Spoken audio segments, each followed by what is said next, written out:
Hi everyone, welcome back to our channel. Bex here today to do the 20 questions book tag. I wasn't tagged by anyone, and I'm not even sure who originated this video. It seems to have disappeared into the YouTube abyss, which sounds bad. But basically, the person may have deleted the video. I don't know, can't find it anywhere. This is exactly what it says it is. 20 questions all about books, and I just felt like answering them today, so that's what we're gonna do. First question is, how many books is too many books in a book series? I think anything above 5, you better have a good reason for why you're going above 5, because usually you have your intro books, you have your big conclusion books, and you might have a middle book. And especially if the first books are like debut authors, they can really find their flow in a 5-book series. Trilogies, I'm cool with. You know, a quartet, that's fine. I think anything above 5, you better have a really strong story, or else it's just gonna start feeling like a money grab. Question 2, how do you feel about cliffhangers? I don't mind them. I love them at the end of a chapter, because if there's one thing that will get me to keep reading, even when it's late or if I know I should be doing other things, it's a cliffhanger.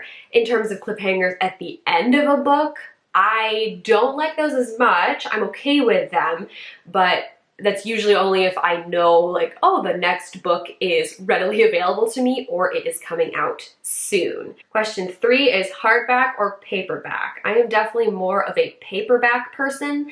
They're cheaper, they're way easier to carry around with you, and then you also have the potential for a floppy paperback, which is just the best kind of paperback book, the best kind of book, really. I don't mind hardbacks, but I don't ever pay full price for them if I can avoid it. You're only seeing a very small portion of this bookshelf here, but this gives you a good idea of the ratio. There's only one hardback book here, this one, all the rest are paperback, so that's a good idea of sort of my love for paperback over hardback. Question number 4 is your favorite book, which is just an impossible question to answer if you are a reader, because most of the time you do not have one favorite book of yours that you love. So I'm gonna turn this into what's my favorite book that I've read this year, and that is The 5 by Hallie Rubenhold. The 5 is about the 5 women who were murdered by Jack the Ripper, and it really delves into their lives and gives them a voice, because most of the time what people know about the Jack the Ripper story is just who he was, in the sense that we don't actually know who he was, but we know things from his perspective, and there's tours for like where he was going around in London to commit his devious acts, and we don't know the stories of the women's lives, and there's sort of this mentality of, oh, they were prostitutes. This book helps kind of erase that idea from your mind, and I learned a ton of interesting stuff in this. It wouldn't have been a book that I would have thought could have been my favorite book so far this year, but it certainly, yeah, it's still up there. I mean, I still have half the year to go, so it could get bumped, but as of right now, it's The 5. Question 5 is, of course, your least favorite book. The worst one, the one that offended me to my core, was Harry Potter and the Cursed Child, which, albeit is not a book in the traditional sense, it's a play, but it was published in book form. I read it and was just basically offended at the entire idea of it. And I mean, this was before all the J.K. Rowling stuff came into play, which is something else completely, but like when I read this book, I despised it. I also really did not like Throne of Glass. I also had to read The Scarlet Letter, Brave New World, but that was in school, so it wasn't quite the same, but I also did not like either of those books. Another more recent book that I've read that I didn't like was Never Let Me Go, and I did a rant review discussion on it, and that video still gets a lot of comments. I read it probably 3 years ago now, and there's still a lot of action on that video. And it's pretty split as well, like half positive, half negative, but I definitely get a lot of people like lecturing me on why I didn't understand the book. People can obviously try to explain why they liked it to me in the comments, that's totally fine, but as soon as people start lecturing me about how I'm an idiot and I didn't understand the book, that just makes me want to, you know, dislike it even more. Question 6, love triangles, yes or no? I think at this point in my life, I'm gonna say no on the love triangle. It is a trope that has been done so many times, particularly in YA, but I do feel like it's gotta crop up in adult books as well. If you're going to put a love triangle in a book, it's gotta be a little different as well. It's gotta have a spin or some sort of little extra thing that makes it different and not just like every other book that exists out there that has that trope in it. Question 7, the most recent book you just couldn't finish. The last book that I sort of temporarily DNF'd was We Need to Talk About Kevin, which I've mentioned many times in different videos since I made the decision to do that last October. Have not tried to pick it up again. If I haven't, by the end of this year, I'm getting rid of it. I am currently reading the story of Edgar Sawtelle, which was one of the Shelf Sisters picks that Les picked for me to read this year, and that one, I'm not quite halfway through, but I'm getting close, and like that, it's kind of almost getting to the point where I feel like I should just DNF it, but because Les picked it out for me and the whole idea was like make a review on the book after you've read it, I want to keep with it, but like that's getting really close to being another book that I just can't finish. It's so long and it just seems to kind of drag on, and then there'll be a really interesting part and then it just gets super slow again and I question whether or not I should keep reading it. Question 8, a book you're currently reading. I am currently reading 3 books.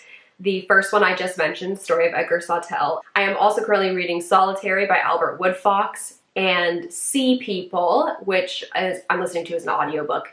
And those are both books for my group in the BookTube Prize nonfiction division, so I can't really share what I am feeling regarding those books right now because I have to save it for the end so I don't influence any of the other judges. Sea People is about Polynesians and their history and how they were able to sort of travel and live amongst all of these islands that were so spread apart across the Pacific Ocean.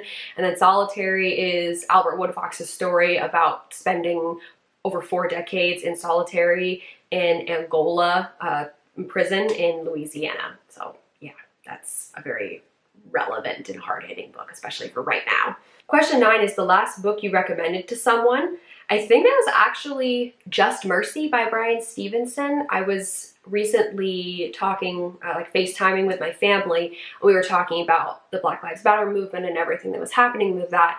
And I recommended this book to my mom to read because she hasn't read a lot of nonfiction books in that category. I read this in 2015, I think, but a movie recently came out and it's the story of Bryan Stevenson, who's a lawyer who founded the Equal Justice Initiative and helps people who the system has sort of forgotten or locked up for crimes they didn't commit and help those people get out, basically, or have a fair trial. Since I am on the topic of the Black Lives Matter movement and everything that's happening with that, in my previous video, I did a whole bunch of links to videos, petitions, places to donate, etc. This time, if you could just take a minute or two to sign the petitions that I'm going to put in the down bar, that would be much appreciated. This is something that we need to keep the momentum going on it. If we want to see real and lasting change, we have to keep the pressure and we have to show people that other people still care so that they still care, that it motivates them to still care. So if you have not signed some of the petitions that I'm going to list down below, please just take a minute or two and do so. Number 10 is the oldest book you've read based on publication date. So I'm gonna go to Goodreads and check out my list of to-read books here. If we were just going based on oldest book ever, I think that would technically be Beowulf, which is an epic poem from like written in Middle English, and I read it for AP Literature in high school, but the book itself probably wasn't published until much later. So we have to ignore all the ones that don't have a publication date listed. Oh, okay, yes. So Goodreads does actually account for the fact that Beowulf was apparently written around 975. So yeah, that is the oldest book based on publication date that I have read, 975. And then we're gonna flip it because the next question is, what is the newest book that you've read based on publication date? I imagine it's probably one of the books that I've recently read for the BookTube Prize because those are all books that were published in 2019. Actually, no, I just finished The Ballad of Songbirds and Snakes, and that was published in 2020. Yep, published May 19th, 2020, The Ballad of Songbirds and Snakes by Suzanne Collins. This is the Hunger Games prequel book. I gave it 3 stars. There was parts of it that I liked, but a lot of it, it was too long, and I think that there were parts where the pacing was just really off. And I did like the ending more than I thought I was going to, because about 75% of the way through the book I was really feeling meh about it. Then the ending, just sort of seeing his descent, his slow descent into becoming the person that we sort of know him to be. And although we didn't get to see as much of it as I would have liked in terms of the timeline, it was still interesting to see it at least like when he's around age 18, almost 19. Question 12 is your favorite author. I don't have a favorite author that really stands above the rest, but there is an author whose books, like whatever book she puts out, I am going to read it, and that's Jane Harper. She wrote The Dry, Force of Nature, and The Lost Man. I have read all of those books. I really enjoyed The Dry and Force of Nature. And then The Lost Man was like good, but not as amazing. So, and she does have another book coming out. I think it's not going to come out until 2021 in Canada, but I am absolutely, like, it's an auto buy for me. I love her books. They're so good. 13 is buying books or borrowing books. If it's borrowing books from the library, I'm cool with that. I do that a lot, especially with books that I don't feel like spending my money on, or I'm not sure if I'm really gonna like them. Graphic novels, like I get those from the library, so that kind of borrowing books, yes. But overall, I think I do prefer buying books because I like having a book collection. I enjoy looking at the books that I have read and have not read.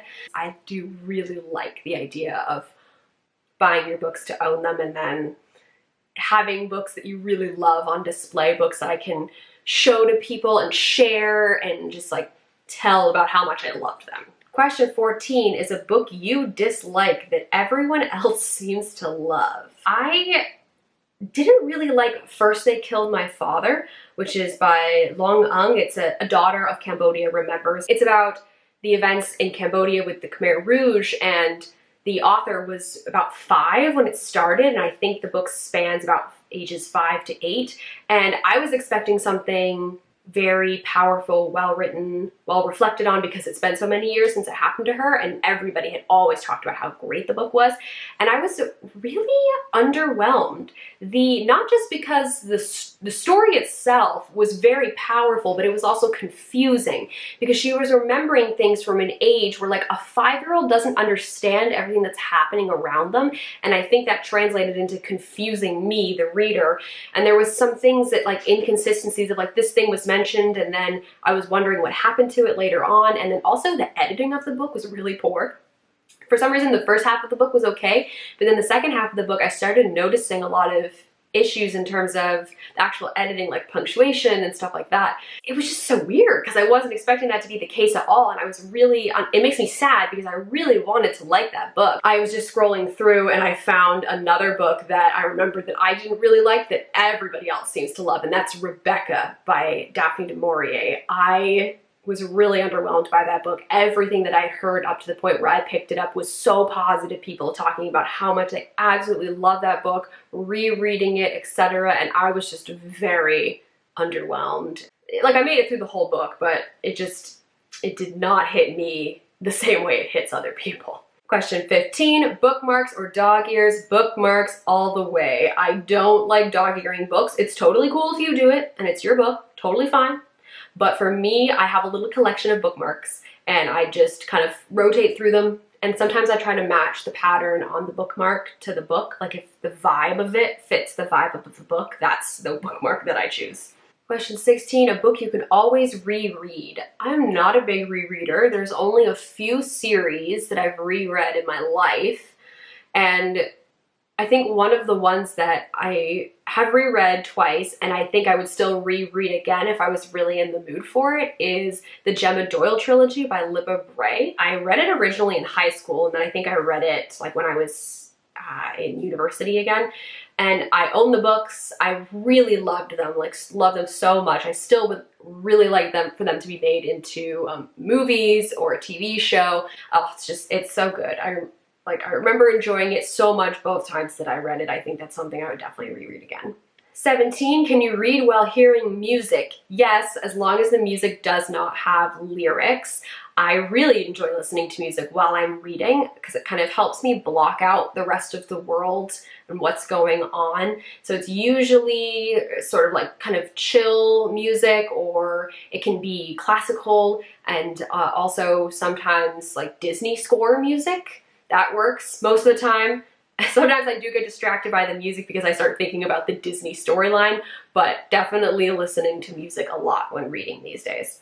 18, one point of view or multiple point of views. I think I prefer one point of view because it gives you the ability to really get to understand that character.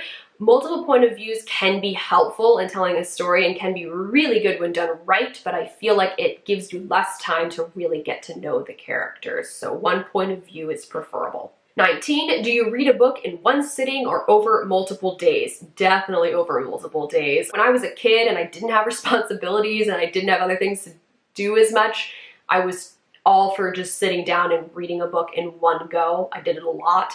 But nowadays, as a grown-up, you know, I got a job, I've got chores and things I have to do, so to sit and spend the entire day reading and read an entire book in one go, not gonna happen. Also, I read longer books now than I did when I was younger.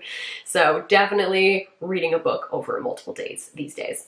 The final question is, who do you tag? Because this tag has been around forever, I'm not going to tag anybody because who knows who has or has not done it. However, if you have not done it and you're interested in doing it, I encourage you to do so, and you can let me know in the comments below if you did it and I can go check it out. If you have any questions or comments in regards to my answers to these questions, you can definitely leave them down below. As always, all of our links are in the down bar. You can go check those out if you feel so inclined. Thank you guys very much for watching, and I'll see you later.